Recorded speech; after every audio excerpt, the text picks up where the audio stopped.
ہماری بہن، کل کی گفتگو کا اختتام ہوا تھا، حضرت امام علی مقام امام حسین علیہ السلام میدان کربلا میں پہنچ چکے تھے۔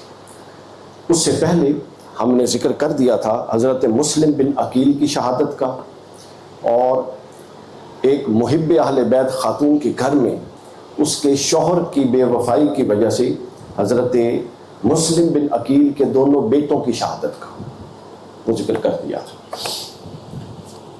2 محرم الحرام کی عصر کے قریب امام حسین ورود فرماتے ہیں میدان کربلا کے اندر، خیمے لگاتے ہوئے رات ہو جاتی ہے اور وہاں قیام ہوتا ہے۔ 3 رمضان کو ابھی جب آپ وہاں پہنچے تھے تو آپ کے ساتھ وہ 50 سے 60 لوگ تھے جو حر کے ساتھ تھے، چونکہ یہ لشکر امام حسین کا یہ قافلہ حر نے روکا تھا، اور پھر حر ان کو ساتھ لایا اور بالآخر یہاں آ کے قیام پذیر ہو گئے۔ اب آگے کیا ہوتا ہے، 3 محرم کی صبح چڑھتی ہے، اور حر نے جب امام حسین کے ساتھ اپنا قافلہ جوڑا تھا تو پیچھے خط لکھ دیا تھا کہ ہم نے حسین کو پا لیا ہے، انفارم کر دیا تھا۔ اور پچھلوں نے ابن زیاد نے یہ جانتے ہوئے کہ بے شک حر وہاں پر ہے، ان کو بھی حر پر پورا اعتماد نہیں تھا، جو کہ بعد میں درست ثابت ہوا کہ بالآخر حر جو تھا وہ حضرت امام حسین کی طرف آ گیا۔ تو انہیں اندازہ ہوا، حر کو انہوں نے اس لیے بھیجا تھا کہ حر کی بہادری بے مثال تھی۔ تو 3 محرم کو ابن سعد کا ایک بہت بڑا لشکر بھی میدان کربلا میں پہنچ گیا۔ وہ لشکر 4000 تعداد تھی۔ چیزوں کو اب سنتے جائیے اور ذہن نشین کرتے جائیے۔ یہ لشکر دیلم ایک شہر تھا، اس کو دیلم بھی پڑھتے ہیں دیلم بھی پڑھتے ہیں، وہاں پر کوئی معرکہ تھا، وہاں بھیجا جا رہا تھا کہ عبید اللہ ابن زیاد نے کہا کہ نہیں، وہاں بعد میں دیکھیں گے، پہلے یہ بڑا فتنہ ہے، اس کو ختم کرنا ہے معاذ اللہ۔ دیلم کا لشکر 4000 کا جو تیار تھا، چونکہ لشکر کی تیاری میں بڑے دن لگتے ہیں، آپ کو معلوم ہے، اب یہ موجودہ دور تو نہیں ہے، پرانا دور ہے، ہفتہ 15 دن 20 دن مہینہ لگ جاتا۔ تو جو لشکر تیار تھا، یعنی انہوں نے کفار و مشرکین کو چھوڑا اور پہلے حسین ابن علی کی طرف آ گئے۔ 4000 کا لشکر آیا، اور عمر بن سعد جب وہاں پر پہنچا، یا عمرو بن سعد، دونوں تلفظ ہیں اس کے، ہماری امہات الکتب میں بھی دونوں تلفظ موجود ہیں۔ اس نے جب دیکھا کہ حر نے امام حسین کے لشکر کو وہاں پڑاؤ پر مجبور کر دیا ہے اور پانی کی طرف اپنے خیمے لگا دیے، اور اوپر سے ابن سعد بھی پہنچ گیا، اس کی رشتہ داری بھی تھی امام حسین کے ساتھ۔ ابن سعد نے کیا کیا، ابن سعد نے استعفیٰ دے دیا، ریزائن کر دیا، چونکہ اب وہ دیکھ رہا تھا کہ حسین ابن علی سے لڑائی کے سوا کوئی تیسری آپشن نہیں بنتی۔ اس نے استعفیٰ دے دیا۔ اس کا استعفیٰ جب ابن زیاد کے پاس گیا تو ابن زیاد نے کہا کہ یہ آپشن نہیں ہے، کہ اگر استعفیٰ دینا ہے تو صرف یہ کربلا میں اس حسین کے ٹاکرے سے استعفیٰ نہیں ہو سکتا، پچھلی جتنی وزارتیں تیرے پاس ہیں اور جتنے حکومتی عہدے ہیں سب سے استعفیٰ ہوگا۔ اگر سب سے معزولی قبول ہے تو استعفیٰ قبول، چلا جائے۔ اس نے مہلت مانگی 1 رات کی سوچنے کی، اپنی بیوی سے، بچوں سے، اپنا بھانجے سے، بیوی کہہ رہا ہوں، وہاں پر بھانجا تھا یا جو لوگ اس کے قریب تھے وہ سمجھ رہا تھا، مشورہ کیا، سب نے یہی مشورہ دیا کہ اگر تجھے مشرق سے مغرب تک کی حکومت بھی ملے تو تب بھی ابن فاطمہ سے مت لڑ۔ اس نے کہا میں ایسا ہی کروں گا۔ صبح جب آیا تو ابن زیاد کا جو نمائندہ بن کر میدان کربلا میں پہنچ چکا تھا، عمرو بن سعد، اس کو کہتا ہے کہ میں لڑنے کے لیے تیار ہوں۔ اس نے یہ فیصلہ کیا، اس نے کہا کل تک تو ریزائن کر رہا تھا۔ اس نے کہا میں کیا کروں، میرا دل یہ کہتا ہے کہ حسین ابن علی سے نہ لڑو، مگر میری خواہش یہ کہتی ہے کہ میں حکومت ترک نہ کروں، تو لہٰذا میں نے خواہش کو اختیار کر لیا، لہٰذا میں حکومت کو ترک نہیں کر سکتا، عہدے کو، منصب کو ترک نہیں کر سکتا۔ پہنچ گئے عمر بن سعد کا امام حسین کے ساتھ میدان کربلا میں 4 یا 5 محرم کو پہلا مکالمہ ہوتا ہے۔ اس نے پوچھا کہ آپ کیوں آئے ہیں اور کیا کرنے آئے ہیں؟ امام حسین نے کہا میں تو نہیں آیا، مجھے تو تیرے شہر والوں نے بلایا ہے اور یہ خط ہے، اور مجھے بلا کر اب یہ مجھ سے منہ موڑ چکے ہیں، تو مجھے نہ بات کرنے کا موقع دے رہے ہیں، نہ سوچ و بچار کا موقع دے رہے ہیں، نہ کسی دوسری آپشن کا موقع دے رہے ہیں۔ یزید کی بیعت میں نہیں کروں گا، اس کے علاوہ گفتگو کی سب آپشنز کھلی ہیں۔ ابن سعد اس بات کو سن کے خوش ہوا اور اس کو لگا کہ شاید کوئی رستہ نکل آئے، اس کو لگا کہ شاید کوئی رستہ نکل آئے۔ اب اس نے کیا کیا، اس نے یہ بات، ابن سعد نے یہ بات ابن زیاد کو لکھ کے بھیجی کہ حسین لڑنا نہیں چاہتا، بلکہ اپنے لوگوں کی بے وفائی کی وجہ سے وہ دکھی ہے اور وہ واپس مکہ جانا چاہتا ہے تاکہ وہ سوچ و بچار کر لے۔ البتہ امیر یزید کی بیعت پر وہ راضی نہیں۔ یہ ساری گفتگو میں آپ نے ایک نقطہ ذہن نشین رکھنا ہے، امام حسین علیہ السلام نے ہر طرح کی گفتگو اور آرگومنٹ کی آفر کی اور دروازہ کھلا رکھا، ایک شرط کے سوا۔ وہ کہتے تھے کہ سب قبول ہے یزید کی بیعت کے بعد، آپ کہتے تھے کہ نہیں، بیعت تو نہیں ہو سکتی۔ اب کیا ہوتا ہے، یہ جب خط، ابھی یہ بات امام حسین سے عمرو بن سعد کی بات چل رہی تھی کہ ادھر سے ابن زیاد کا ایک خط آتا ہے اور وہ کہتا ہے کہ مجھے یہ خبر پہنچ چکی ہے کہ حسین کا ورود ہو چکا ہے میدان کربلا میں، اور تم لوگ اس سے مل چکے ہو اور تمہاری آپس میں بات چیت چل رہی ہے، لہٰذا میں تمہیں حکم دیتا ہوں کہ حسین اور آل رسول پر فرات کا پانی بند کر دو اور ان پر سختی کرو تا وقت کہ وہ امیر یزید کی بیعت پر راضی ہو جائے۔ انہوں نے پانی بند کر دیا۔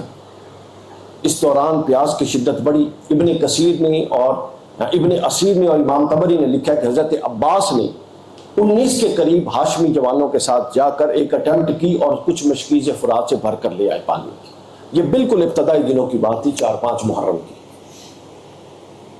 پھر اس کے بعد امام حسین نے جب یہ دیکھا کہ یہ معاملہ شدت اختیار کرتا جا رہا ہے اور پانی انہوں نے بند کر دیا ہے، تو امام حسین نے ابن سعد کو پیغام بھیجا ملاقات کا۔ اب وہ ملاقات میں امام حسین کے جو ساتھی تھے وہ بھی پیچھے تھے اور ابن سعد کے ساتھ جتنے تھے وہ بھی پیچھے تھے، اور یہ دو فرد چلتے چلتے بہت آگے نکل گئے۔ اب کیا بات ہوئی حتماً کچھ نہیں کوئی بتا سکتا، لیکن جو وہاں کے لوگوں کا اندازہ تھا، جو امام حسین کے طبقے کے لوگ اور عمر سعد کے طبقے کے لوگوں نے بتایا اور کتابوں میں آیا، وہ میں بتا دیتا ہوں۔ انہوں نے کہا کہ ہمارا اندازہ ہے، پہلی بات تو یہ ہوئی ہوگی کہ امام حسین نے کہا ہوگا، چونکہ ملنے کی خواہش امام حسین نے کی، کہ لشکروں کو یہیں چھوڑو، تم اور میں یزید کے پاس چلتے ہیں اور اس کے ساتھ جا کر بات کرتے ہیں۔ ابن سعد نے کہا کہ اگر میں آپ کے ساتھ جاتا ہوں تو وہ میرا گھر مسمار کرا دے گا۔ امام حسین نے کہا میں تجھے گھر بنوا دوں گا۔ اس نے کہا وہ میری جائیداد ضبط کر لے گا۔ امام حسین نے کہا میں اپنی مدینہ کی ساری جائیداد تجھے دے دوں گا۔ لیکن اس کے باوجود اس نے اس شرط کو کہ یزید کے پاس دونوں فریق چلے جائیں اور بات کریں قبول نہیں کیا۔ وہ کہتا تھا نہیں، اگر آپ جانے کے لیے تیار ہیں تو بیعت کر لیں۔ انہوں نے کہا میں تو بات کرنا چاہتا ہوں، بیعت کی تو بات ہی نہیں ہے، اس کو میں بتاؤں گا کہ میں اس کی بیعت کیوں نہیں کرنا چاہتا۔ دوسرا گمان یہ ہے کہ یا ہم دونوں یزید کے پاس چلتے ہیں، یا تم مزاحمت نہ کرو، مجھے واپس مکہ جانے دو تاکہ میں اس مسئلے پر سوچ و بچار کر لوں۔ جذباتیت آپ نے اس کے چند گوشے سنے ہوں گے۔ اب میں آپ کو ایک بڑا تصور اور کنسیپٹ درست سمجھانا چاہتا ہوں اس کا، کربلا کا، یعنی یہ اتنی آرگومنٹس ہوتے رہے وہاں پہ۔ دوسرا انہوں نے کہا میں واپس حجاز جاتا ہوں، مجھے اپنے اصحاب، اپنے دوستوں اور رسول اللہ کے اصحاب کے ساتھ مزید مشاورت کرنے دو اس نئی صورتحال پر، چونکہ مجھے تو یہ معلوم نہیں تھا۔ اور تیسرا یہ کہ میں ترکوں کے سرحدوں میں مجھے جانے دو، میں ان کے ساتھ جہاد میں شریک ہو جاؤں گا۔ عمر ابن سعد نے کہا کہ یہ والی بات درست ہے، یہ سمجھ میں آتی۔ اس نے یہ، چونکہ اس ملاقات کے فوراً بعد پیچھے ہٹتے ہی ابن سعد نے خط لکھ دیا تھا ابن زیاد کو، تو بتانے والے بتاتے ہیں وہ خط اس گفتگو پر مبنی تھا۔ اب اس خط میں کیا تھا، وہ چیز چونکہ پبلک ہو گئی، اس خط کی بنیاد پہ انہوں نے پچھلی گفتگو کا اندازہ لگا لیا۔ بات سمجھ گئے؟ اس خط کی بنیاد پہ پچھلی گفتگو کا اندازہ لگا۔ اس خط میں انہوں نے یہ تینوں آپشن دی، اور عمر ابن سعد نے ابن زیاد کو مبارکباد دی کہ حسین ابن علی کے ساتھ ہمارا مسئلہ حل ہونے لگا ہے، اس نے یہ تین آپشنز دے دی۔ جب ابن زیاد یہ خط پڑھ رہا تھا اور اس کے پاس خط پہنچا، اس وقت اس کے پاس شمر بیٹھا ہوا تھا۔ جب اس نے یہ خط پڑھا اور تینوں آپشن پڑھی تو اس نے کہا کہ عمر ابن سعد نے سمجھداری والا کام کیا ہے، یوں تو ہم حسین ابن علی کے خون سے ہاتھوں کو رنگے بغیر اس مسئلے کا حل کر لیں گے اور یزید کو بھی راضی کر دیں گے۔ شمر سامنے بیٹھا تھا، اس نے کہا کہ تیری ماں تجھے روئے، کیا تو نہیں جانتا کہ کتنی مشکلوں کے بعد حسین ابن علی کو یوں قابو کیا ہے اور اس کو گھیر لیا ہے؟ کیا تو سمجھتا ہے کہ وہ ایک دفعہ اگر یہاں سے چلے گئے اور اپنے واپس مدینہ میں پہنچ گئے تو وہ تمہارے قابو میں آئیں گے؟ پھر ان کے پاس عبداللہ بن زبیر کا ایک مسئلہ تھا، میں نے آپ کو بتایا کل کہ عبداللہ بن زبیر نے ایک اٹیمپٹ کی تھی مخالفت کی اور ان کے لشکر کو مار دیا تھا، یزید کے لشکر۔ تو انہوں نے کہا اگر عبداللہ بن زبیر کی اتنی حمایت مکہ میں مدینہ میں ہو سکتی ہے تو حسین ابن علی کے بارے میں تو تم تصور بھی نہیں کر سکتے۔ اس نے کہا کہ اے شمر، تو نے مجھ پر بڑا احسان کیا ہے یہ مشورہ دے کر۔ یہ ٹرننگ پوائنٹ تھا، معاملات سلجھنے کی طرف جا رہے تھے اس خط کے بعد کہ اس بدبخت کی انٹری نے اس کو ٹرن کر دیا۔ اس نے امام حسین نے شمر نے عمر ابن سعد کو خط لکھ دیا۔ ابن زیاد نے شمر کے ہاتھوں، جس نے مشورہ دیا تھا، ساتھ ایڈیشنل فوج دے کر ابن زیاد کو خط لکھ کے بھیجا کہ تو مجھے صلح جوئی کے مشوروں کے لیے میں نے تجھے نہیں بھیجا، بلکہ میں نے تجھے حسین ابن علی سے بیعت لینے کے لیے بھیجا ہے۔ اگر وہ بیعت کرتے ہیں تو کرو، نہیں تو ان کے ساتھ جنگ کرو اور ان کا سر قلم کر دو، اور اگر یہ نہیں کر سکتے تو پھر اپنا سر قلم ہونے اور اپنے گھر اہل و عیال کا سر قلم کروانے کے لیے تیار ہو۔ جب یہ خط لے کر شمر پہنچا تو عمر ابن سعد نے جب دیکھا تو اس کے معاملات اس نے دیکھا کہ خراب ہو گئے ہیں۔ اس نے شمر سے کہا کہ یہ تیرا کیا ہوا ہے۔ شمر نے کہا تو اس کو چھوڑ، بتا تو حملہ کرے گا یا تو دستبردار ہوتا ہے میں حملہ کروں؟ عمر ابن سعد نے کہا نہیں، تو مجھے بیوقوف سمجھتا ہے کہ میں رے کی حکومت اور کوفہ کی جو کیئر ٹیکر حکومت ہے اور یہ جو ساری مراعات ہے حکومت کی طرف سے، میں اس کو چھوڑ دوں گا؟ نہیں، تو بیٹھ اور تو بیٹھ کے دیکھ، میں حسین ابن علی سے لڑوں گا۔ اب یہاں تک 9000 سے زیادہ لشکر آ چکا تھا، 4000 دینو والا، کچھ ہر والے، کچھ شمر کے ساتھ آ چکے تھے۔ اور 1-2 راتوں میں جب انہوں نے بیٹھ کے مشاورت کی تو انہوں نے دوبارہ خط لکھ دیا۔ انہوں نے کہا کہ تجھے معلوم ہے کہ اس لشکر میں عباس بھی ہے، اس لشکر میں قاسم بھی ہے، اس لشکر میں علی اکبر بھی ہے، اور پھر خود اس لشکر میں حسین ہے، تو ہم 9,000 سے ان کے ساتھ نہیں لڑ سکتے۔ وہ کل کتنے تھے؟ 72، اور غیر سادات کو بھی ڈالیں، باقی اصحاب حسین کو ڈالیں تو وہ میکسیمم تعداد، مختلف تعداد روایات میں ہیں۔ آخری سب سے بڑی تعداد اگر کسی نے روایت کی ہے تو وہ 154 ہے۔ کتنی ہے بولیے؟ 154 بھی مان لیں آخری روایت، تو 154 کے مد مقابل 9000 ہار مان چکے تھے۔ وہ کہتے تھے جنگ نہیں کریں گے۔ آپ ذرا گنے کتنے بندوں پر ایک آتا ہے، لیکن انہوں نے آگے نہیں چلے، خط لکھ دیا۔ اس نے 10,000 سے زائد کا لشکر اور بھیجا جس کا تعین نہیں ہے کتنا ہے۔ گویا کہ وہ لشکر 7 محرم تک 22,000 کے قریب پہنچ چکا تھا، اور ادھر میکسیمم تعداد 154، 128 بھی، 122 بھی، اور 72 جو مشہور فگر ہے، 72 لوگ تھے خواتین کے علاوہ، خواتین اور ساروں کو ڈال کے پھر یہ 154۔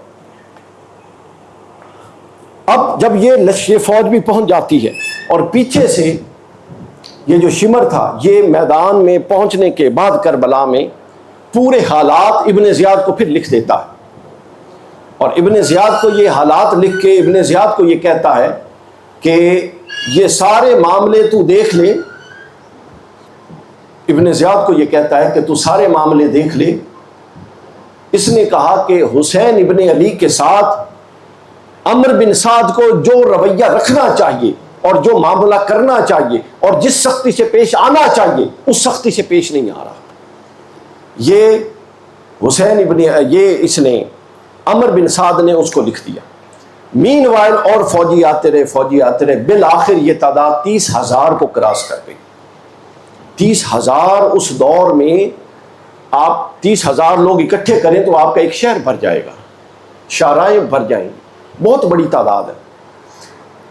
تو نفسیاتی طور پہ تو وہ جنگ ہار چکے تھے کہ جب اور فوجی اب 30,000 ہو چکے تھے، اور ادھر سے جب آخری 30,000 کا لشکر آیا، 8-9,000 کا مزید آیا اور تعداد نے 30,000 کو ایکسیڈ کیا، تو ساتھ ایک بہت ہی سخت خط آیا اس کی طرف سے. اس نے کہا کہ آج کے سورج کے ڈھلنے اور کل کے سورج کے چڑھنے تک ہمیں فیصلہ کر کے بتاؤ عمر ابن سعد کہ تو نے شمر جوشن کو بھی روک کے رکھا ہے اور خود بھی حملہ نہیں کر رہا، تو بتا تیرا فیصلہ کیا ہے. اور ساتھ اس نے شمر کو یہ خط لکھ دیا تھا کہ اگر عمر بن سعد لیت و لال سے کام لیتے تو پہلے اس کو ختم کر اور پھر حسین کی طرف چلا جا. ان میں سے کوئی بھی کسی کا نہیں تھا، سب مال کے بندے تھے. 8 محرم چڑھ جاتی ہے اور یہ خط آتا ہے تو 9 محرم. جب یہ خط پہنچتا ہے تو ظہر کے قریب کا وقت ہوتا ہے، اور اس میں عمر بن سعد میں اور شمر میں سخت تکرار ہوتی ہے. عمر بن سعد کا یہ کہنا تھا کہ تو میری نیت پر شک کر رہے جبکہ میں تلوار لے کے یہاں پہ کھڑا ہوں. یعنی وہ دیکھیں کیسے باطل پرست تھے کہ ایک دوسرے کو اپنے اخلاص کا یقین دلوا رہے تھے کہ میں یزید سے زیادہ مخلص ہوں، وہ کہتا تھا میں زیادہ مخلص ہوں. اب کیا ہوتا ہے؟ بالآخر عمر بن سعد یہ کہتا ہے کہ میں حملہ کروں گا، اور شمر کو وہ اس پورے علاقے کا ایک وہاں پر امیر بناتے تھی اور ایک ہوتا تھا سپہ سالار لشکر. شمر کو امیر بنایا اور عمر بن سعد کو سپہ سالار لشکر بنایا اور اس کو کہا کہ تم جنگ کرو. اور عصر کی نماز کے بعد انہوں نے گھوڑے دوڑائے اور وہ جنگ سے پہلے گھوڑوں کو دوڑاتے تھے، اس کی مشق کرواتے تھے. تو مغرب ہو چکی تھی اور سورج غروب ہو رہا تھا کہ وہ حسین ابن علی کے خیموں کے باہر پہنچ گئے. یہ 9 محرم تھی. یہ کیا تھا؟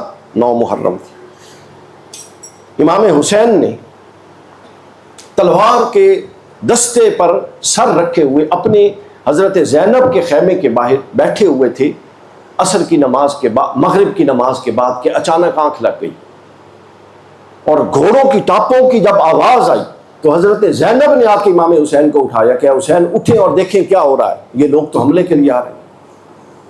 امام حسین اٹھے تو امام حسین نے فرمایا کہ زینب، میں نے ابھی اپنے نانا کو خواب میں دیکھا ہے، رسول اللہ تشریف لائے ہیں. انی رأیت رسول اللہ صلی اللہ علیہ وسلم، میں نے حضور کو دیکھا ہے فی المنام.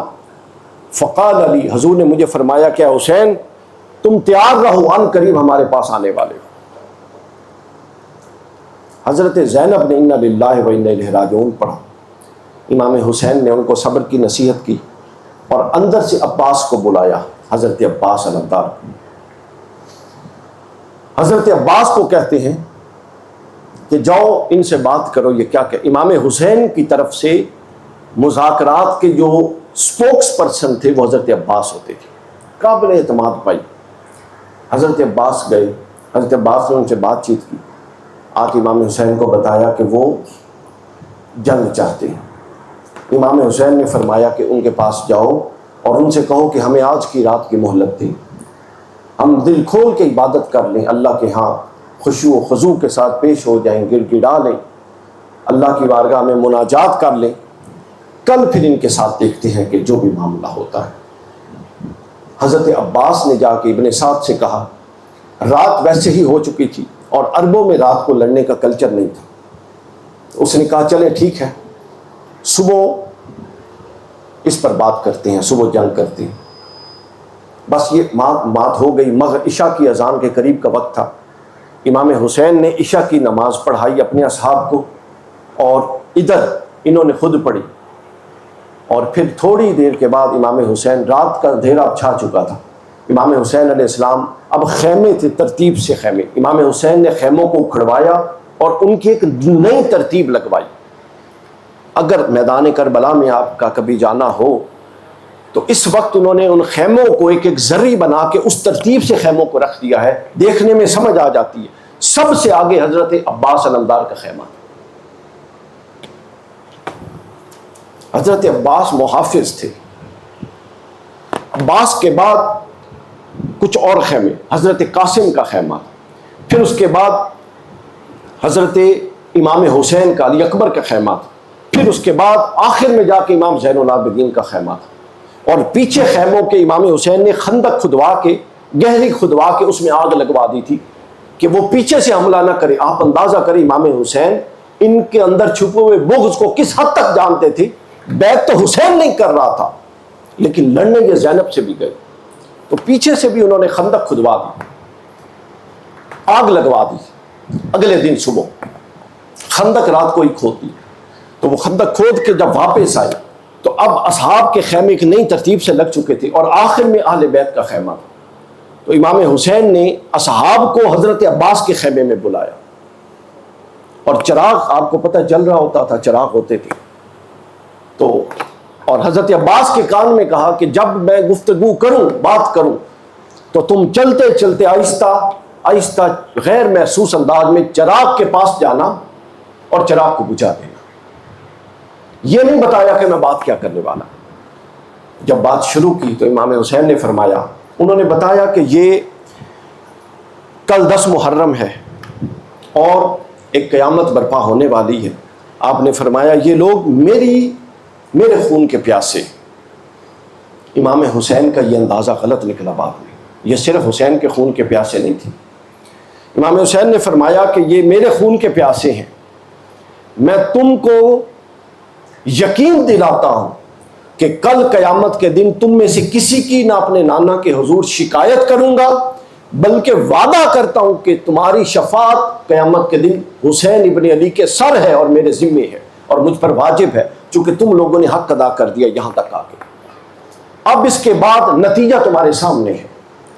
کبھی بھی 100 بندہ 30,000 سے نہیں لڑ سکتا.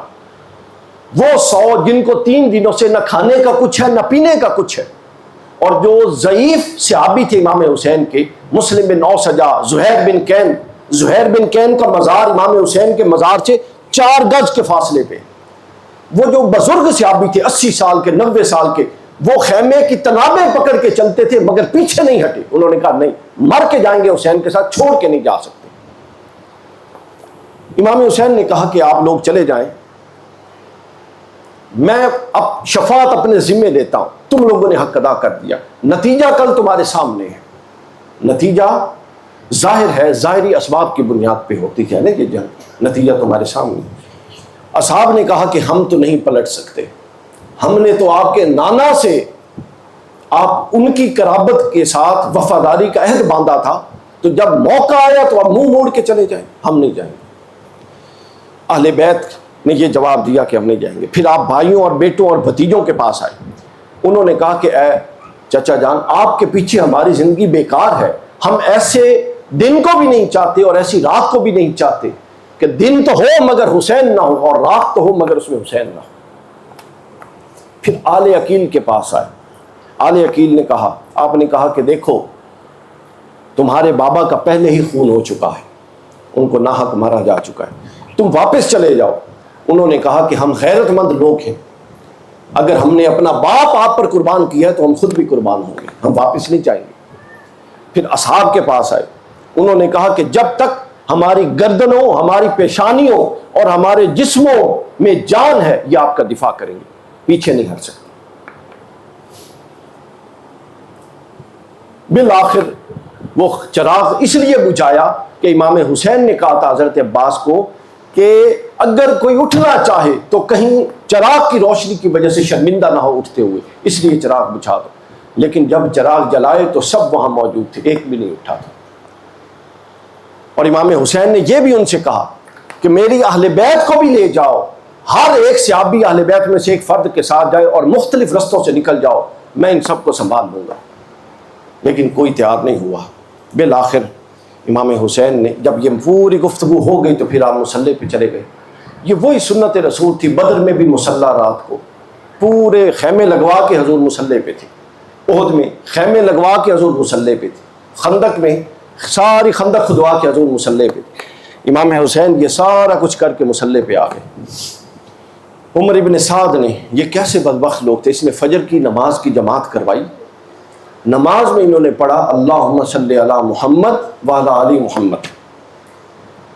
یعنی اگر میں اس کا ترجمہ کروں عربی کا تو اللہم صلی علی محمد، اللہم صلی علی علی، اللہم صلی علی فاطمہ، اللہم صلی علی حسن، اللہم صلی علی حسین. یہ ترجمہ بنتا ہے اللہم صلی علی محمد وعلی آل محمد. اور اس پر درود پڑھ کے نماز مکمل کر کے اسی سے لڑنے کے لیے آ گئے.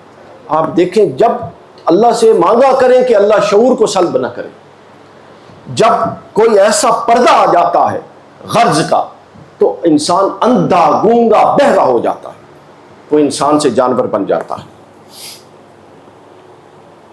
خیر، امام حسین نے نماز پڑھی، انہوں نے نماز پڑھی اور میدان جنگ میں اتر آئے. امام حسین ان کے پاس گئے اور اتمام حجت کے لیے خطبہ دیا. یہ غالباً میدان کربلا میں امام حسین کا آخری خطبہ تھا. اور امام حسین نے فرمایا مجھے ایک بات بتاؤ، کیا تمہارا میرے جیسے فرد کا قتل جائز ہے؟ کیا میں تمہارے نبی کا نواسہ نہیں ہوں؟ کیا میں تمہارے نبی کی سب سے محبوب بیٹی کا بیٹا نہیں ہوں؟ کیا زمین پر اس وقت میرے علاوہ، ایک حسین ابن علی کے علاوہ کسی نبی کا کوئی نواسہ موجود ہے؟ صرف میں موجود ہوں. کیا میرے چچا حمزہ نہیں تھے؟ کیا میرے چچا جعفر نہیں تھے؟ کیا سید الشہداء حمزہ میرے والد کے چچا نہیں تھے؟ کیا میرے اور میرے بھائی کے بارے میں حضور نے نہیں فرمایا تھا کہ یہ جنتی جوانوں کے سردار ہیں؟ کیا رسول اللہ نے نہیں کہا تھا کہ جو ان سے لڑے گا وہ رسول سے لڑے گا؟ کیا رسول نے یہ نہیں کہا تھا کہ جو ان سے صلح کرے گا وہ رسول سے صلح کرے گا؟ یہ سارا طویل خطبہ دے کے فرمایا میرا رستہ چھوڑو، مجھے تو تم لوگوں نے دھوکے سے بلایا ہے، میں کسی محفوظ مقام پر چلا جاتا ہوں.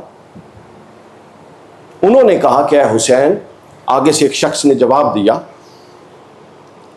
کہ آپ اگر اتنی گفتگو پر یقین رکھتے ہیں اور اتنی چیزیں ذہن میں رکھتے ہیں تو آپ ابن عمرو، یزید کی طرف اس نے اشارہ کیا، اس کے ساتھ مصالحت کیوں نہیں کر لیتے؟ امام حسین نے پوچھا کیا مراد ہے تمہاری مصالحت سے؟ اس نے کہا بیعت. امام حسین نے فرمایا یزید جیسے کہ حسین جیسا بیعت نہیں کر سکتا، اس کے علاوہ ہر موضوع پر بات ہو سکتی ہے. انہوں نے کہا نہیں، اس سے پہلے نہیں. امام حسین نے یزیدیوں کے لشکر میں جنگ سے پہلے اپنی سواری کو بٹھایا، اتر کے ان کے آگے وہ تلواریں لے کے کھڑے تھے، خطبہ دیتے دیتے چلتے رہے اور فرماتے رہے کیا میں نبی کا نواسہ نہیں ہوں؟ کیا تم نے مدینہ کی گلیوں میں رسول اللہ کو کندھوں پر، تم میں سے کتنے ہیں جنہوں نے مجھے دیکھا ہوا ہے؟ وہ سب خاموش تھے. بالآخر قیس بن اشعث، یہ وہ بدبخت تھا جس نے حضرت مسلم بن عقیل کو دھوکے سے مخبری کروا کے مروایا تھا. وہ قیس بولتا ہے کہ حسین ایک ہی آپشن ہے کہ یزید کی بیعت کر لو. امام حسین نے اب تمہیں امان دیں گے. امام حسین نے کہا تو ایسا جھوٹا اور بدبخت کذاب ہے، تو نے مسلم کو بھی امان دینے کا وعدہ کیا تھا اور پھر دھوکے سے مروا دیا. یہ بات ہوئی تو انہوں نے کہا گستاخانہ کلمہ کہے. انہوں نے کہا ہم یہاں پر تمہاری نصیحتیں سننے نہیں آئے، ہم سے جنگ کرو اور فیصلہ ہو. امام حسین سواری پر بیٹھے اور واپس پلٹ آئے اور اپنے اصحاب کو، جب پہلے خود اپنے اولاد کو بھیجنے لگے تو اصحاب نے کہا نہیں پہلے ہم جائیں گے. تو امام حسین نے اپنے اصحاب کو بھیجنا شروع کیا. تو ادھر وہ خطبہ سن رہا تھا، یہ امام حسین کا سارا خطبہ کہ وہ سارا کچھ ریمائنڈ کروا رہے ہیں. تو ادھر سے امام حسین نے جب تلوار کے لیے سب سے کہا کہ آپ سامنے آ جاؤ، ادھر عمر بن سعد کے پاس گیا اور کہتا ہے کہ عمر بن سعد یہ سننے کے بعد کیا تو ارادہ رکھتا ہے کہ حسین سے لڑے گا؟ اس نے کہا ہاں میں لڑوں گا. نے اپنے گھوڑے کو ایڑی ماری اور امام حسین کے قدموں میں آ گیا اور آ کے گر گیا اور کہتا ہے کہ میں ہی وہ بدبخت ہوں جو آپ کو میدان کربلا تک کھینچ کے لایا ہوں، لیکن واللہ میں نہیں جانتا تھا کہ یہ آپ کے بارے میں یہ نیت رکھتے ہیں. اگر میں جانتا ہوتا تو ایسا نہ کرتا. اے حسین ابن علی، کیا مجھے ضمانت دیتے ہیں کہ میری شفاعت کریں گے؟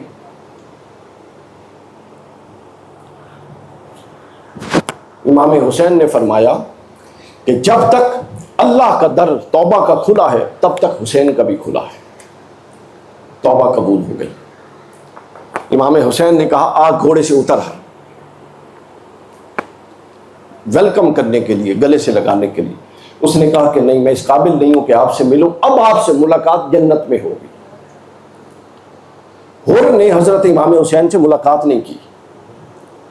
وہ کہتا تھا کہ میں نے جو گناہ کیا ہے اس کا خمیازہ شہادت میں بھگتوں گا اور پھر جنت میں آپ سے ملاقات ہوگی۔ اس نے کہا لیکن اجازت ضروری ہے۔ اجازت ہے؟ امام حسین نے کہا جیسے پھر تیرا دل کرے۔ اس نے گھوڑے کو ایڑی لگائی اور پلٹ کے ان پر حملہ کیا۔ کئی لوگوں کو مارنے کے بعد حضرت حر کو شہید کر دیا گیا۔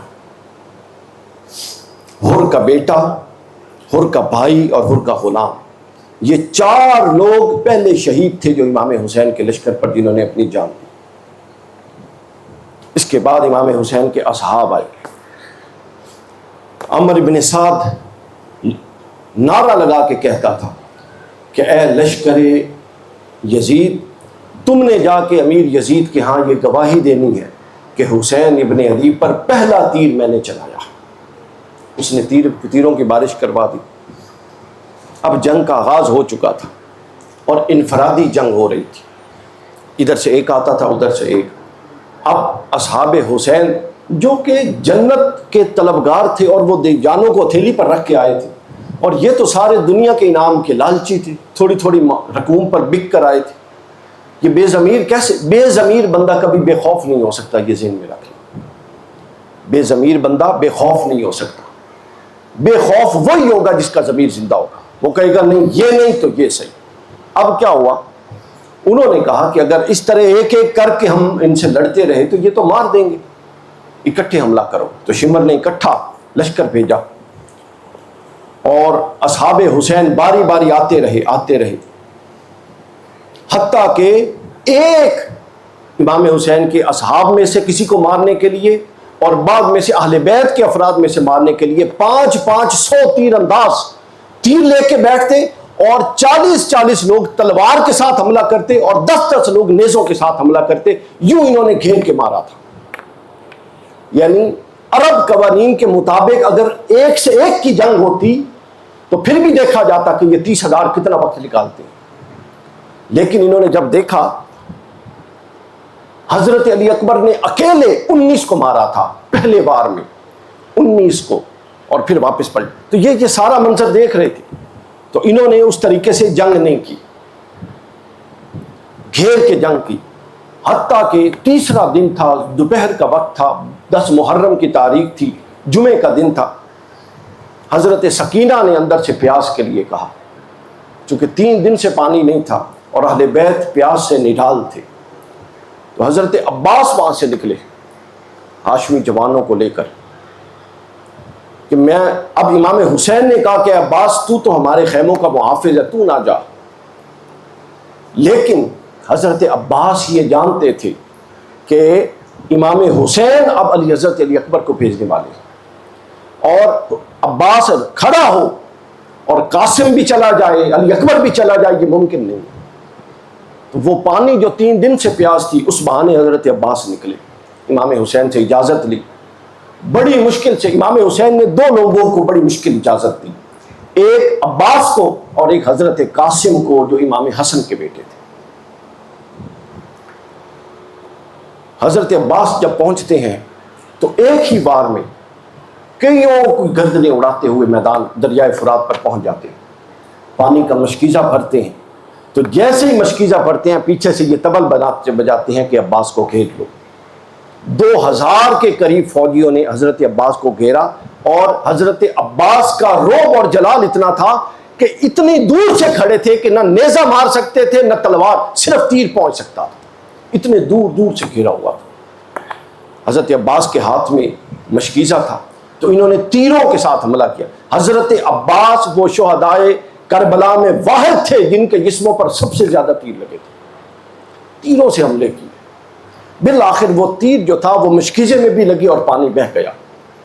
تو حضرت عباس کی یہ کوشش تھی کہ آ کے لڑوں گا کسی طرح بھی یہ پانی وہاں پر پہنچا۔ تو انہوں نے تیزی سے نکلنے کی کوشش کی، لیکن 2000 کے مجمع سے کون نکل سکتا؟ امام حسین کا خیمہ جہاں جانا تھا اور دریائے فرات، یہ 10 کلومیٹر کا سفر ہے، 8 کلومیٹر کا، یعنی یہ یوں نہیں ہے کہ یہاں سے نکلنے اور یہاں آ جانا ہے، 8 سے 10 کلومیٹر کا سفر ہے۔ گھوڑوں پر ہوتا تھا تو چند منٹوں میں ہو جاتا تھا.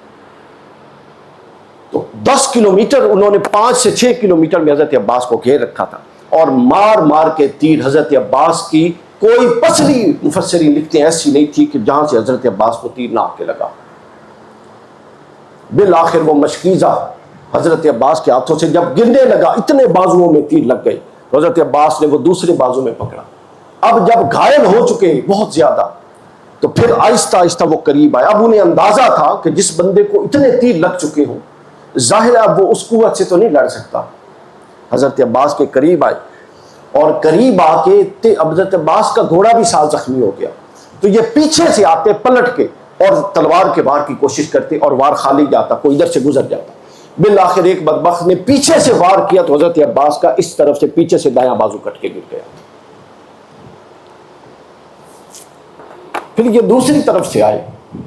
اب جب دایاں بازو گرا تو اب ایک طرف تلوار تھی اور ایک طرف مشکیزہ تھا, دونوں کو پکڑنا تھا.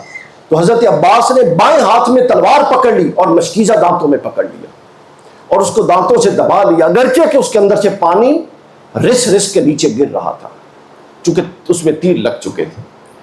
تو تیر ابھی پیوست تھے, اگر نکالتے تو فوراً نکل جاتا پانی کا, تو رس رس کے پانی گر رہا تھا. تو اسی اسنا میں پیٹھ کے پیچھے سے اور تیر لگے. وہ تیر بڑے سخت ہوتے ہیں, لکڑی کے, اتنے مضبوط لکڑی جو پیوست ہو جاتے ہیں جسم کے اندر. تو دوسری طرف سے کسی بدبخت نے آ کے مارا تو حضرت عباس کا دوسرا بازو بھی قلم ہو گیا. اب حضرت عباس گھوڑے پر ہیں, تلوار ہے نہیں, اور منہ میں مشکیزہ ہے, اور گھوڑے کو ایڑی لگاتے ہیں تاکہ کسی طرح آگے نکل جاؤں. تو انہوں نے اعلان کیا کہ اب عباس کو پکڑ لو, اب تلوار تو ہے نہیں, اب تم نے ہی جو کرنا ہے, عباس اب کچھ نہیں کر سکتا. تو پھر انہوں نے قریب آ کے گھیر لیا, اور 40 سے زائد لوگ تلواروں اور نیزوں کے ساتھ حضرت عباس پر حملہ آور ہو گئے.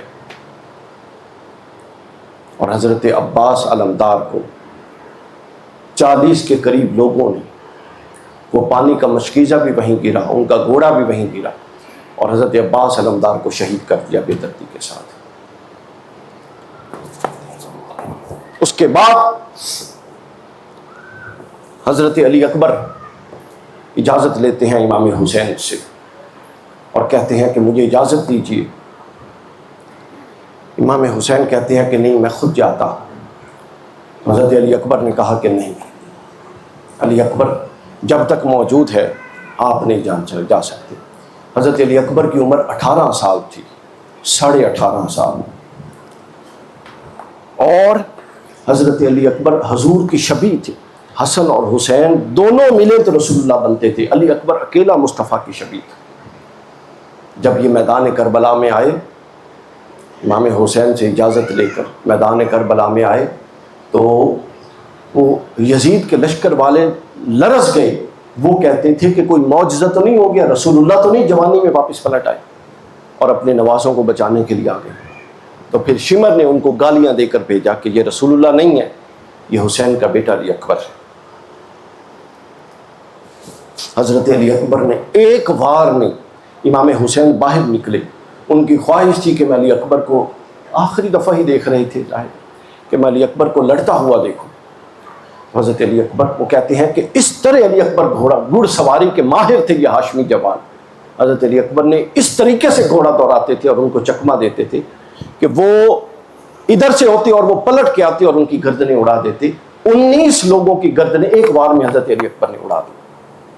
پھر انہوں نے گھیر لیا. پھر کسی نے, ان سب نے, ان میں سے کسی کی بھی جرت نہیں تھی کہ ہاشمیوں میں سے کسی کے ساتھ تلوار سے جنگ ہوئی ہی نہیں, سرے سے تیروں سے جنگ ہوئی. حضرت علی اکبر کو تیر مارنے شروع کر دیے, لیکن وہ تیزی سے جب کافی دیر وہ لڑتے رہے, 19 سے زائد لوگوں کو جب انہوں نے مار دیا, واصل جہنم کیا, تو واپس پلٹ گئے. پیاس سے برا حال تھا, 3 دن سے ایک بندہ, شدید گرمی, اور پھر دھوپ کے وقت بھی, اور پھر تلوار پر اور گھوڑے پر, اور صحرا میں جنگ لڑ رہا, تو اس کو پیاس کا کیا علم ہوگا. تو وہ امام حسین کے پاس آتے ہیں اور کہتے ہیں کہ ابا جان اگر 2 قطرے پانی مل جائیں تو میں تازہ دم ہو کے لڑوں. امام حسین نے کہا کہ بیٹا اب آب کوثر ہی ملے گا, ان لوگوں نے ہم سے پانی روک دیا ہے. پانی بند ہو چکا تھا, کسی کے لیے پانی نہیں تھا. جبکہ دوسری طرف جانور، کتے اور سور بھی پانی پی رہے تھے، مگر ادھر آل رسول پر انہوں نے پانی بند کر دیا۔ یہ طرح ان کے بڑوں میں ڈالی تھی۔ اب کیا ہوتا ہے، حضرت امام حسین کہتے ہیں بیٹا پانی نہیں ہے، اپنے گلے سے لگاتے ہیں اور اپنی زبان چساتے ہیں حضرت علی اکبر کو۔ وہ امام حسین کی زبان چوستے ہیں، تھوڑی دیر کے لیے تازہ دم ہوتے ہیں اور دوبارہ جاتے ہیں، حتیٰ کہ لڑتے لڑتے لڑتے ایک بدبخت پیچھے سے پلٹ کے آتا ہے اور یہ حضرت علی اکبر کو پشت کی طرف سے نیزہ مارتا ہے، جو نیزہ پشت سے لگتا ہے اور سینے سے باہر نکل جاتا ہے، اور حضرت علی اکبر زمین پر تشریف لے آتے ہیں اور امام حسین کو بلاتے ہیں۔ امام حسین دوڑتے ہوئے حضرت علی اکبر کے پاس پہنچتے ہیں تو حضرت علی اکبر کہتے ہیں کہ بابا جان اس کو نکالیں، یہ بہت تکلیف دے رہا ہے۔ امام حسین کو معلوم تھا کہ اگر یہ نیزہ نکلے گا تو پھر کیا ہوگا۔ جیسے ہی نیزہ کھینچا، ساتھ ہی دل اور کلیجہ بھی نکل آیا اور خون کا فوارہ نکلا، اور حضرت علی اکبر کی روح کفر سے انسری سے پرواز کر گئی، اللہ کے حضور پیش ہو گئی۔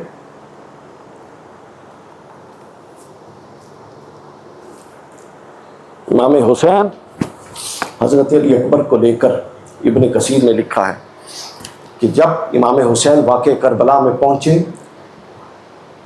تو 56 سال 5 ماہ عمر تھی، اور امام حسین کی داڑھی کا اور سر کا ایک بال بھی سفید نہیں تھا، لیکن جب علی اکبر کی لاش کو لے کر خیموں کی طرف پہنچے تو ساری داڑھی سفید ہو چکی تھی۔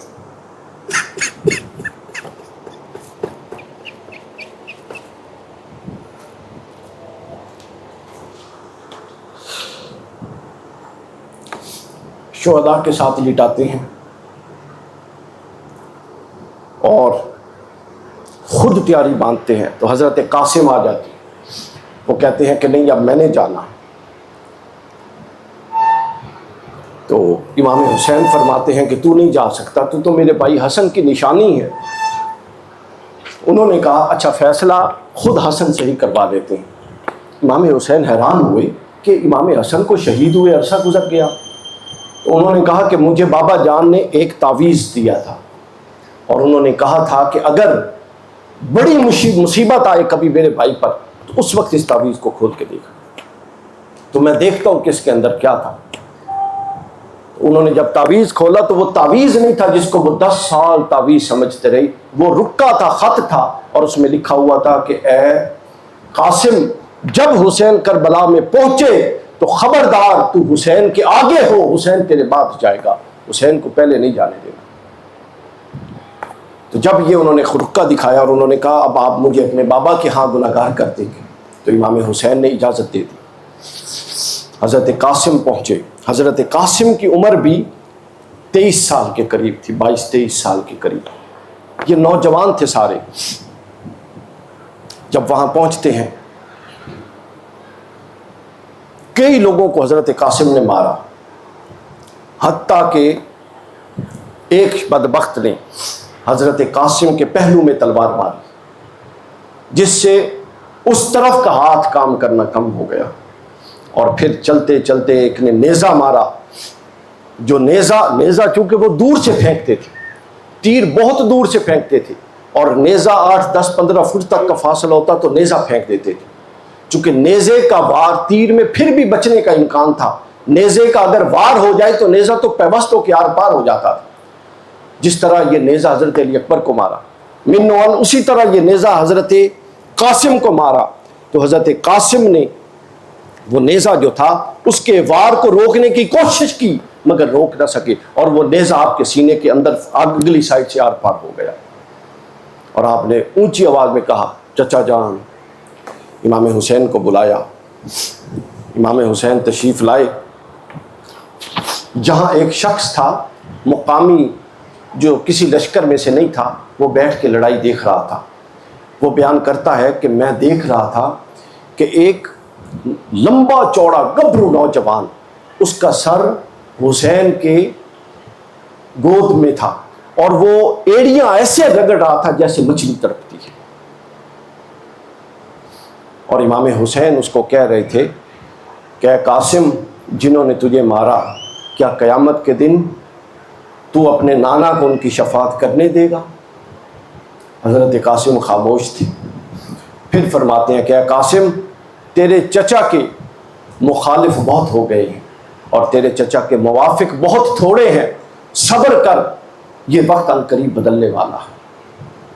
حضرت قاسم، یہی امام حسین ان کے کانوں میں کچھ بات کرتے رہے، حتیٰ کہ حضرت قاسم نے ایڑیاں رگڑ رگڑ کے اپنی جان آفرین کے سپرد کر دی اور شہید ہو گئے۔ ابن کثیر نے لکھا کہ جب حضرت قاسم کو لے کر امام حسن حسین جا رہے تھے تو اتنا لمبا قد تھا کہ اوپر بھی امام حسین کے امامے سے اوپر تھا قد، اور نیچے بھی ان کے پاؤں میدان میں گھسٹ رہے تھے، یوں لے کر جا رہے تھے اور شہداء کے ساتھ لٹا دیا۔ پھر اس کے بعد اب سب جا چکے تھے، اصحاب پہلے شہید ہو چکے، امام حسین کے بیٹے پھر بھتیجے سب شہید ہو چکے، حتیٰ کہ حضرت زینب کے 2 صاحبزادے بھی شہید ہو چکے۔ اب امام حسین اپنی تیاری کر رہے تھے کہ اچانک اندر سے آواز آئی۔ امام حسین اندر گئے، اپنی ازواج کو ملے، اپنی ہمشیرہ کو نصیحت کی اور حضرت زینب سے کہا کہ اب یہ قافلہ میں تیرے سپرد کرتا ہوں، مدینہ تک تو اس قافلے کی والی ہے۔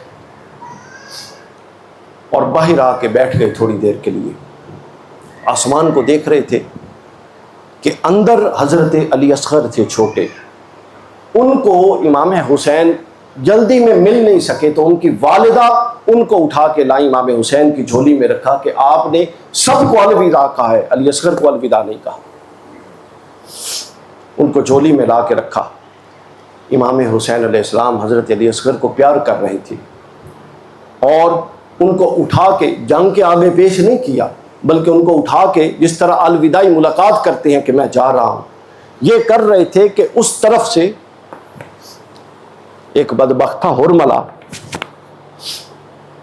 اس نے، وہ چونکہ قریب آ کے کھڑا ہوا تھا، اس نے وہاں سے تیر مارا۔ حضرت علی اصغر امام حسین کے ہاتھوں میں تھے اور وہ آخری دفعہ اپنے چھوٹے بیٹے کو دیکھ کے واپس دینے لگے تھے، یوں پلٹ کے وہ تیر مارا جو حضرت علی اصغر کی گردن میں پشت کی طرف سے لگا اور آگے سے باہر نکل گیا اور حضرت علی اصغر شہید ہو گئے۔ امام حسین نے وہ خون علی اصغر کا اپنے ہاتھوں میں لیا اور آسمان کی طرف پھینکنے لگے تو آسمان سے ندا آئی، اگر علی اصغر معصوم کا خون آسمانوں میں آیا تو کبھی بارش نہیں ہوگی۔ پھر زمین پر پھینکنے لگے تو زمین سے ندا آئی، میں کبھی سبزہ نہیں اگلوں گی اگر یہ مظلوم خون میرے اوپر آیا۔ بالآخر وہ خون علی اصغر پر مل کے ان کو واپس لٹا دیا۔ اور آپ کو معلوم ہے کہ جو حضرت علی اصغر کو تیر مارا گیا تھا وہ 6 شاخہ تھا، وہ عام تیر نہیں تھا۔ وہ تیر جنگوں میں انسانوں کو نہیں مارتے تھے بلکہ بھاگتے ہوئے گھوڑوں کو گرانے کے لیے استعمال ہوتا تھا، بھاگتے ہوئے گھوڑوں کو گرانے کے لیے اور گھوڑوں کو میدان جنگ میں گھائل کرنے کے لیے جو تیر مارا جاتا تھا وہ تیر حضرت علی اصغر کو مارا گیا تھا۔ کوئی کہے کہ ان لوگوں کے لیے کوئی رعایت رکھی جائے،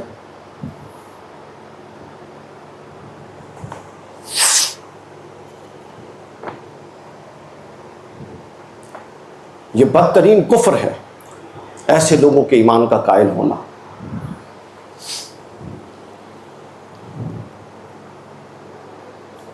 بالآخر حضرت علی اصغر کو شہداء کے ساتھ لٹا دیا۔ حضرت علی اصغر وہ دنیا کے واحد مظلوم شہزادے ہیں کہ جنہوں نے ولادت کے بعد نہ جن کو گھر ملا نہ شہادت کے بعد جن کو قبر نصیب ہوئی، وہیں لٹا دیا گیا۔ پھر اس کے بعد امام حسین کی باری آتی ہے، وہ الوداع کرتے ہیں خیموں سے اور نکلتے ہیں، اور جب نکلنے لگتے ہیں تو گھوڑا نہیں چلتا، بڑے پریشان ہے کہ گھوڑا نہیں چل رہا۔ وہ کہتے ہیں کہ اے گھوڑے، اس کا جو نام تھا، کہتے ہیں کہ آج سب نے ساتھ چھوڑا، لگتا ہے تو بھی میرا ساتھ چھوڑ گیا۔ وہ سر نیچے کرتا ہے، تو جب سر نیچے کرتا ہے تو نیچے پلٹ کے دیکھا تو گھوڑے کی دونوں ٹانگوں کو حضرت سکینہ نے پکڑا ہوا تھا۔ وہ کہتی تھی کہ اس طرف جو جاتا ہے وہ واپس نہیں آتا، اے گھوڑے میرے بابا کو نہ لے جائے۔ امام حسین نے ان کو اٹھایا، چونکہ وہ امام حسین کے سینے پر سوتی تھی، اور حضرت زینب کو کہا کہ اے زینب اب سے میری یہ ذمہ داری تیرے ذمہ ہے. واپس میدان میں پلٹے اور گھنٹوں تک حسین ابن علی گھنٹوں تک ان سے لڑائی کرتے رہے اور ایک وقت میں 4000 کے قریب لشکری تھے جو حسین ابن علی سے لڑتے رہے. بالآخر شمر نے کہا کہ تم کو تمہاری ماں روئے، ایک حسین ہے اور اتنا بڑا لشکر ہے اور تم سے کچھ نہیں ہو رہا.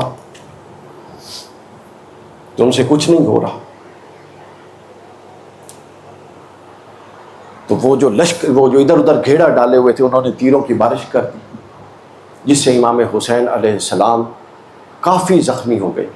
پھر ادھر ظہر کی اذان کا وقت ہو گیا، نماز کا وقت ہو گیا جمعہ کا. تو امام حسین علیہ السلام نے وہیں پر سواری کے اوپر ہی نماز کی نیت کی، چونکہ وہ جانتے تھے کہ نماز کا وقت جب داخل ہو جائے تو نماز واجب ہو جاتی ہے. یہ نکتہ ذہن نشین رکھیے، وقت داخل ہو جائے تو نماز واجب ہو جاتی ہے. اور آگے وہ دیکھ رہے تھے کہ مہلت تو ملنے والی نہیں ہے لیکن وقت داخل ہو چکا ہے. تو لہٰذا اس امکانی لمحات سے امام حسین نے فائدہ اٹھاتے ہوئے نماز کی نیت کر. اور جب نیت کی تو ان کو کمر سیدھی ہو گئی. جب انہوں نے دیکھ لیا کہ اب نماز میں مصروف ہے تو انہوں نے، اب گھوڑا تھا پہلے چل رہا تھا، امام حسین اپنے پورے طریقے سے ٹیکس اور وار کے ساتھ چل رہے تھے، لیکن نماز میں تو ایک جگہ سائلنٹ ہو گئے. پھر انہوں نے پلٹ کے خوب حملے کیے اور امام حسین کی کمر میں بھی تیر مارے اور امام حسین کی کمر میں انہوں نے جا کے نیزے مارے. بالآخر امام حسین نماز کے اختتام سے پہلے آپ کا جسم لرزہ گھائل ہو کر، خون آلود ہو کر زمین پر گر پڑے. تشریف لے آئے. پھر اس کے بعد زمین پر امام حسین نے اپنی نماز کو مکمل کیا. اب ہاتھ میں تلوار تھی، ان میں سے کوئی پاس نہیں آتا تھا. شمر کہتا تھا کہ تمہیں کیا ہو گیا ہے اے بزدلوں، کیوں کوئی پاس نہیں آتا؟ تو جب وہ ان کو للکارتا تو یہ آگے جاتے، کبھی کوئی ایک وار کرتا، کوئی دوسرا وار کرتا، کوئی بازو پہ تلوار مارتا، کوئی سر پہ تلوار مارتا، حتیٰ کہ ایک شخص نے نیزہ مارا جو امام حسین کے رخسار کے اندر لگا اور چہرہ خون آلود ہو گیا. امامہ پہلے ہی گر چکا تھا. پھر انہوں نے ایک دھاوا بولا اور دھاوا بول کے پورے ارد گرد آئے، کوئی تلوار مارتا، کوئی کچھ مارتا، حتیٰ کہ وہ بدبخت یوں ارد گرد پھرتے رہے. ان سے کسی نے کہا کہ تم کیوں نہیں حسین کا سر قلم کر رہے؟ وہ کہتے ہیں کہ ان میں سے جب کوئی پاس جاتا ہے تو حسین کی گردن پر، جب کوئی تلوار مارنا چاہتا ہے تو حسین کی گردن کے اوپر محمد رسول اللہ کی گردن ہوتی ہے. شمر نے کہا کہ یہ سب تمہارے خیالات ہیں، ایسا کچھ نہیں. اور اس کو ڈانٹا کہ خبردار، اگر تو نے دیکھا بھی ہے تو یہ بات دوبارہ نہیں کرنی. بالآخر آگے بڑھے. زرع بن شریک تمیمی نے آگے بڑھ کر بائیں کندھے پر تلوار ماری جس سے جسم لڑ کھڑا گیا. سنان بن ابی عمرو بن انس نے آگے بڑھ کر نیزہ مارا جس سے آپ کا جسم بے جان ہو گیا. پھر ایک شخص شمر بدبخت جس کا نام تھا، وہ امام حسین کے سینے پر چڑھ گیا. امام حسین نے کہا کہ ذرا سینے سے کپڑا ہٹا. اس نے کہا کیوں؟ امام حسین نے کہا کہ مجھے میرے نانا نے خبر دی تھی کہ حسین میں ایک کتے کو دیکھتا ہوں جو برس زدہ ہے اور وہ تیرا خون چوس رہا ہے.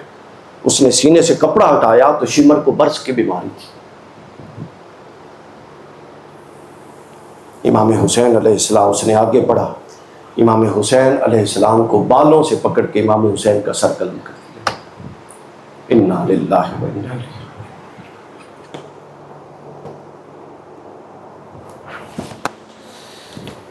پھر یہ بات یہاں ختم نہیں ہوئی. یہ اصل چیپٹر ہے جو میں نے آپ کو سنانا تھا. یہاں تک تو آپ نے سنا ہوا ہے. میں نے ایک جملہ بولا تھا کہ امام حسین کا یہ خیال یعنی واقعاتی حوالے سے غلط ثابت ہوا کہ جو کہتے تھے نا کہ ان کو صرف مجھ سے قرض ہے، یہ میری جان لینا چاہتے ہیں، ایسا نہیں. امام حسین جب شہید ہو گئے تو یزیدی لشکر کے بدبختوں نے آپ کے جسم کے کپڑے اتارے. خزم عصری نے آپ کا جبہ اتارا. قیس بن اشس نے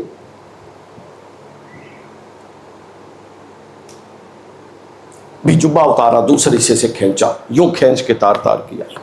بحر بن کعب نے پاجامہ اتارا، اسود بن خالد نے نالین اتارا، عمر بن یزید نے امامہ اتارا، یزید بن اشبل نے یا یزید بن شبل نے چادر لی، سنان بن انس نے زرہ اور انگوٹھی لی، اور بنی ناج کے ایک شخص نے تلوار لی۔ اور اس کے بعد یہ کل شہداء جو تھے 72 کے قریب، اس میں سے پھر انہوں نے منادی کروائی، اعلان کروایا، اور گھوڑے جب جنگ ختم ہوتی تھی تو عرب میں رواج تھا کہ گھوڑے گول دوڑا کے اس کا اعلان کرتے تھے۔ تو جب گھوڑے دو گول دوڑا رہے تھے تو انہوں نے اعلان کیا کہ اب بھی جنگ ختم نہیں ہوئی، بلکہ اب خیموں کو لوٹا جائے گا، اور اس سے پہلے انہوں نے کہا کہ حسین کے جسم کو پامال کیا جائے گا۔ 120 گھوڑے الگ آئے تھے جو سواری کے لیے استعمال نہیں ہوئے تھے، وہ خاص گھوڑے تھے، وزنی گھوڑے، عراقی گھوڑے۔ اس میں سے 20 گھوڑے تمام شہداء کربلا کی لاشوں کو روندنے کے لیے استعمال کیے گئے، اور 100 گھوڑے صرف حسین ابن علی کی لاش کو روندنے کے لیے استعمال کیے گئے۔ 100 گھوڑے، کئی من ایک گھوڑے کا وزن تھا۔ حضرت زینب جب اگلے دن گئیں تو امام حسین کی جو لاش تھی وہ موجود ہی نہیں تھی، وہاں پر قیمہ اور لوتھڑے پڑے ہوئے تھے چاندی۔ ان لوگوں نے اس کو مسل دیا تھا۔ یہ بغض تھا ان لوگوں کے اندر، بنو امیہ کے اندر، آل رسول کا۔ پھر اس کے بعد آگے چلیے، خیموں میں داخل ہو گئے، ہر شے لوٹ لی، حضرت سکینہ کے کان سے بالیاں چھین لی، حضرت زینب سے چادریں تک چھین لی۔ یہاں ایک نقطہ واضح رکھ لیں، ہمارے ہاں اس میں افراط و تفریط ہوتی ہے۔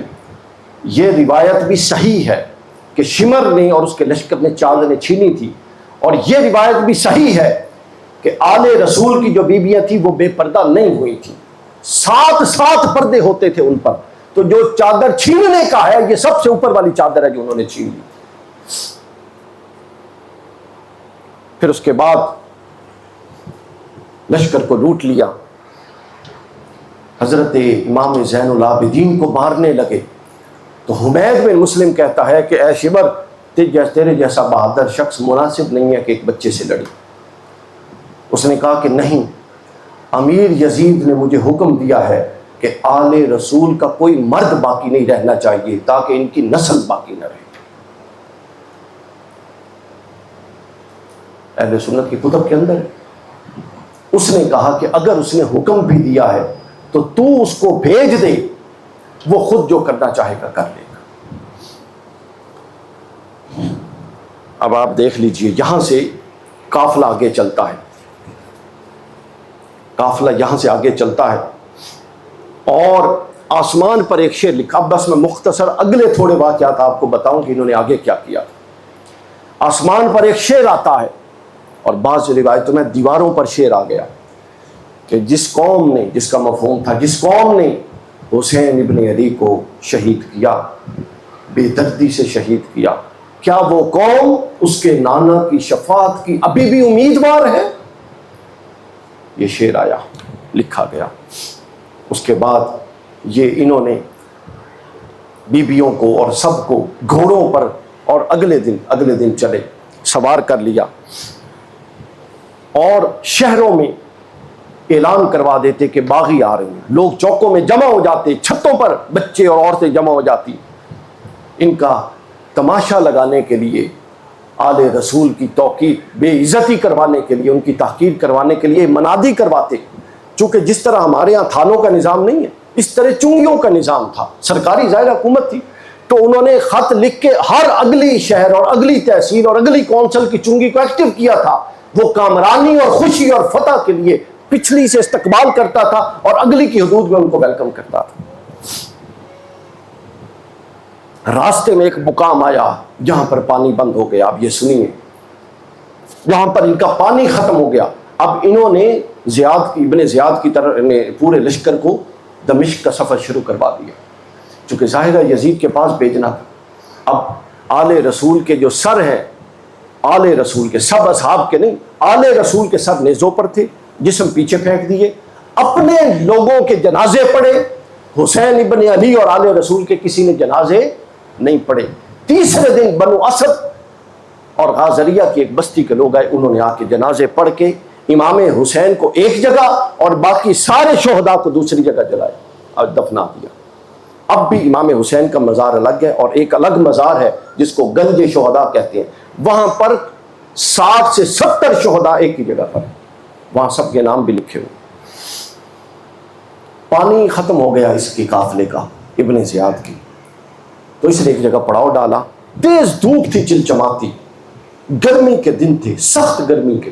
اس نے روکا، اپنا خیمہ لگوایا اور امام زین العابدین اور رسول اللہ کی جو بیٹیاں تھیں ساتھ، ان کو اسی طرح رسیاں ڈال کے زمین پر اور لائنوں میں کھڑا رکھا۔ بالآخر وہ ایک جگہ کی اوٹ لے کر وہاں پر دھوپ میں کئی گھنٹے بیٹھی رہیں، اور یہ خیمے میں تھا اور اس کو ٹھنڈی ہواؤں سے، وہ جو ہوتے تھے مور کے پر، اس کے پنکھوں سے ہوائیں چلی جا رہی تھی۔ اب کیا ہوتا ہے، حضرت زینب، حضرت سکینہ بہت چھوٹی تھی، حضرت سکینہ اصل لفظ ہے، عام اردو میں ہم اس کو سکینہ کرتے ہیں پروناؤنس۔ وہ چھوٹی تھی اور کئی دنوں سے بھوکی پیاسی تھی، پھر اتنی شدت کی اذیت گزر چکی تھی، وہ وہاں سے کجاوے سے ہٹ کے ادھر جاڑی تھی، اس جاڑی کی اوٹ لے کر اس کے سائے میں آ کے بیٹھی اور وہیں پر نیند آ گئی۔ انہوں نے پانی بھرا اور یہ لشکر آگے نکل گیا۔ جب یہ لشکر اس شہر کی حد سے نکلنے لگا تو وہ سر نیزہ جس پر امام حسین کا سر تھا وہ زمین میں گڑ گیا۔ اس کو یہ اٹھاتے لیکن وہ باہر نہیں نکلتا، وہ اور نیچے چلا جاتا، کھینچتے، تین لوگوں نے کھینچا، نہیں باہر نہیں نکلا۔ بالآخر انہوں نے کہا کہ زین العابدین سے پوچھو کیا معاملہ ہے۔ ان کے مقام سے سب واقف تھے۔ امام زین العابدین کے پاس آئے، امام زین العابدین حضرت زینب کے پاس گئے اور کہا کہ اے زینب، بابا جان آگے نہیں جا رہے، دیکھو جو اہل بیت میں سے بچ گئے ہیں کیا وہ پورے ہیں؟ جب انہوں نے دیکھا، ایک ایک کو آواز لگائی تو پتہ لگا کہ حضرت سکینہ لشکر میں نہیں، اور جس شہر میں حضرت سکینہ کو چھوڑا ہے سر حسین اس شہر سے باہر نہیں جا رہا۔ انہوں نے کہا کہ حضرت سکینہ نہیں، دوڑے پیچھے دوڑے چند لوگ جہاں پر پڑاؤ کیا تھا، تو دیکھتے ہیں کہ حضرت سکینہ ایک پردہ دار بی بی خاتون کی جھولی میں ہے، اور وہ خاتون حضرت سکینہ سے باتیں کر رہی ہیں، اور حضرت سکینہ اس خاتون کو اپنی معصوم زبان میں کربلا کا سارا واقعہ سنا رہی ہیں کہ میرے بابا کے ساتھ یہ ہوا، فلاں کے ساتھ یہ ہوا، میرے بھائی کے ساتھ یہ ہوا۔ حضرت زینب پہنچی اور فرماتی ہیں کہ سکینہ کو واپس بلایا اور اس بی بی کا شکریہ ادا کیا، اور کہتی ہیں کہ بی بی تیرا بہت شکریہ، تو نے میری بیٹی کو سنبھالا، لیکن تو اپنا تعارف تو کرا کہ تو ہے کون۔ اس بی بی نے پردہ اٹھایا اور کہا کہ اے زینب، اپنی ماں فاطمہ کو بھول گئی ہوں۔ وہ حضرت فاطمہ تھی جو ساتھ آ رہی۔ انہوں نے کہا کہ اے فاطمہ، زینب اپنی ماں کو بھول گئی ہوں۔ وہ روح تھی، روحانی طور پہ متمثل ہو کے آئی تھی۔ پھر آگے چلا قافلہ، آگے چلتا ہے، کامیابی کے شادیانے بچ رہے ہیں۔ ہر شہر میں انٹری کے وقت تھوڑی دیر یہ قیام کرتے تاکہ ڈھول شول بج جائیں اور لوگوں کو اپنی فتح کا سارا قصہ سنا دیں۔ باقاعدہ وہاں پہ یہ قصے سناتے تھے اور تقریریں کرتے تھے، نام لیے بغیر کہ ایک باغی تھا، وہ یہ چاہتا تھا، وہ اتنا سرکش تھا معاذ اللہ، اور ہم نے یہ کر دیا۔ ایک شہر میں جب انہوں نے روکا تو ایک خاتون اوپر سے چھت سے آئی، اس نے اپنے خادم کو بھیجا، اس نے کہا یہ قیدی ہیں، جا کے خواتین سے پوچھ کے آ کے کسی چیز کی ضرورت تو نہیں۔ وہ قیدی، اس کا خادم آیا، اس نے پوچھا، انہوں نے پانی مانگا، اس نے پانی دیا، پھر چادریں دی، پھر کھجوریں دی، پھر وہ خاتون خود آ گئی اور آ کے ساری خواتین جو تھیں ان کی خدمت کرنے لگی اور کچھ دینے لگی، اور ان سے کہتی ہے کہ اور کوئی حاجت ہے تو بتائیں۔ انہوں نے کہا نہیں کوئی حاجت نہیں۔ حضرت زینب مخاطب ہوئی اور کہا کہ اماں، تو نے ہماری اتنی خدمت کی ہے، بتا ہم تیرے لیے کیا کر سکتے ہیں؟ ہم غریب پردیسی ہیں، ہم صرف دعا ہی کر سکتے ہیں، کیا کر سکتے ہیں؟ تو اس خاتون نے کہا کہ بی بی تو میرے لیے صرف یہ دعا کر دے کہ جب میں مدینہ میں ہوتی تھی تو میں رسول اللہ کی بیٹی فاطمہ الزہرا کی کنیز تھی، ان کی خدمت کرتی تھی، ان کے 2 چھوٹے بچے تھے، ایک حسین ابن علی تھا اور ایک زینب تھی۔ جب میں وہاں سے نکلی میری شادی ہو گئی، سیدہ نے مجھے آزاد کر دیا اور میں یہاں پر شام میں آ گئی تو میری شادی ہو گئی، آپ دعا کر دیں کہ میں کبھی دوبارہ زینب کو دیکھ لوں یا کبھی دوبارہ حسین کو دیکھ لوں۔ پھر عرصہ گزر گیا، نہ میں مدینے گئی نہ وہ شام میں آئے۔ حضرت سیدہ زینب نے کہا، سو سمجھ گئی، ساری بات ریمائنڈ ہو گئی۔ حضرت زینب نے کہا کہ اچھا یہ بتا، یہ تو اسیروں کو اور قیدیوں کو کیوں اتنی خدمت کر رہی ہے؟ وہ کہتی تھی کہ حضرت فاطمہ نے جب یہ سنا کہ میری شادی شام ہو رہی ہے تو مجھے ایک وصیت کی تھی کہ میری بیٹی اور کچھ کرنا یا نہ کرنا، جتنے قیدی آئے ان کو کھانے کھلانا اور ان کی خدمت کرنا، تو میں سیدہ کی وصیت پر عمل کرتے ہوئے تمہیں کھانے کھلا رہی ہوں۔ حضرت زینب نے کہا کہ اماں پھر تیری دعا اللہ نے سن لی، یہ لے میں نقاب اٹھاتی ہوں، میں زینب ہوں، اور یہ جو سر ہے نیزے پہ یہ حسین ابن علی کا، یہ سر حسین ابن علی کا۔ رستے میں ایک صحابی ملے، حضرت سہل بن سعد الساعدی رضی اللہ تعالیٰ، ان کو انہوں نے کہا کہ باغی ہیں باغی، انہوں نے کہا کہ مجھے چہرے تو دکھاؤ کون سے باغی ہیں۔ وہ جب چہرہ امام حسین کا چہرہ سارا ہی خون آلود تھا، وہ پہچان نہیں ہوتی تھی، انہوں نے جب دور سے دیکھا تو انہوں نے کہا کہ یہ چہرہ کسی باغی فرد کا نہیں معلوم ہوتا۔ پھر جب اس نے تھوڑا سا ہلایا نیزے کو تو زلفیں، چونکہ بڑے بال تھے امام حسین کے، زلفیں تھیں، تو وہ جب چہرے سے ہٹے تو وہ کہتا ہے حیرت ہے اس شخص کا چہرہ حسین سے کتنا ملتا۔ تو وہ جو نیزے کو پکڑے ہوئے تھا وہ ہنس کے فخر سے کہتا ہے یہ حسین سے نہیں ملتا، یہ حسین کا سر۔ اس نے کہا بدبختوں، تم باغی کہہ رہے ہو، یہ تو رسول اللہ کے نواسے ہیں۔ انہوں نے کہا کہ اب میں تمہارے ساتھ مدینہ میں جاؤں گا، تمہارے ساتھ دربار یزید میں جاؤں گا، چونکہ سب وہاں جا رہے تھے۔ بالآخر یہ لشکر دربار یزید میں پہنچتا ہے اور حضرت سکینہ بھی ساتھ، سب ساتھ ہیں۔ یزید نے پورے شہر کے رئیسوں کو اکٹھا کر رکھا تھا اور اپنی فتن کا پورا انتظام تھا، اور شہر پورے دمشق کو اور اپنے دربار کو سجا کے رکھا تھا، اور سامنے ایک سیڑھیاں ہوتی تھی جہاں پر قیدیوں کو کھڑا کرتا تھا۔ یہ جو یزید کی محبت جن کو آج کل آئی ہوئی ہے، اس نے اہل بیت کی جو شہزادیاں تھیں ان کو ان سیڑھیوں پر کھڑا کیا جہاں قیدیوں کو اس لیے کھڑا کیا جاتا تھا کہ ہر ایک دیکھے اور قیدیوں کا تماشا بنے، وہاں پر کھڑا کیا۔ حضرت سکینہ سب سے نیچے تھی، حضرت سکینہ، اس نے کہا کہ یہ بچی کون ہے، سب سے پہلے سوال کیا۔ حضرت سکینہ منہ پر ہاتھ رکھ لیتی، پھر کہا یہ بولتی کیوں نہیں، تیسری دفعہ کہا یہ بولتی کیوں نہیں۔ تو حضرت امام زین العابدین نے کہا کہ وہ بدبختوں، اس کے گلے میں تم نے جو رسا ڈال رکھا ہے وہ اتنا تنگ ہے کہ اس کی سانس گھٹ رہی ہے، یہ بول نہیں پا رہی۔ اہل بیت کے افراد کو، اہل بیت کی خواتین کو پیروں میں زنجیریں تھیں اور ہاتھوں میں رسیاں تھیں اور گلے میں رسیاں باندھ کے ایک دوسرے کے ساتھ یوں آگے دیا ہوا تھا۔ اہل سنت کی کتابوں کے اندر ہے یہ سب کچھ۔